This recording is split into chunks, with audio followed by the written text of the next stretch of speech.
Well, patriarchs of Eastern Rite churches visited Washington last week to spotlight attacks against Christians in Syria, Iraq, and elsewhere in the Middle East.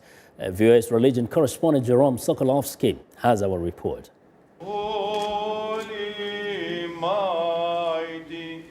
Praying in English, Aramaic, Coptic, and Arabic, leaders of these historically quarreling churches made a show of brotherhood. It was the first time they came together to Washington. Their followers have been fleeing Islamic militants in Iraq and Syria after being told to convert or face death. Last year, scores of Coptic churches in Egypt were destroyed, allegedly by Muslim Brotherhood supporters.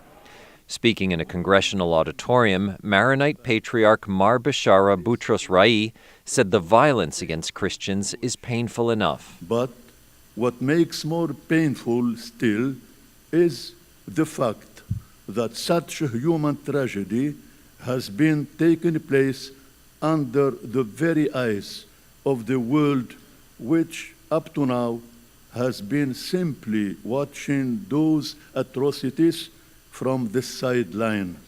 Armenian Orthodox Patriarch Aram I said Christians are facing true evil. The violence, persecution, massacre, these are the different dimensions and manifestations of evil. Therefore, this is not only a Christian problem, this is a human problem.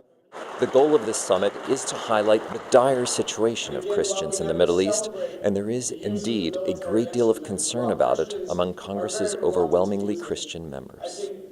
Many came to show their support, but New Jersey Representative Chris Smith said he'd already held nearly 100 hearings on the matter.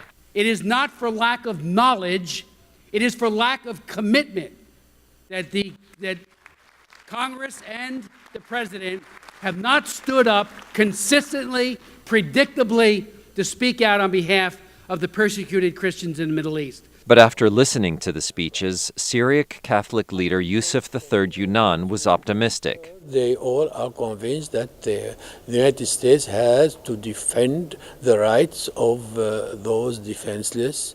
Thousands of Yunan's flock have been forced from their homes in northern Iraq, and he hopes the U.S. will do more to help Kurdish and Iraqi forces restore security so they can return. Jerome Sokolovsky, VOA News, Washington.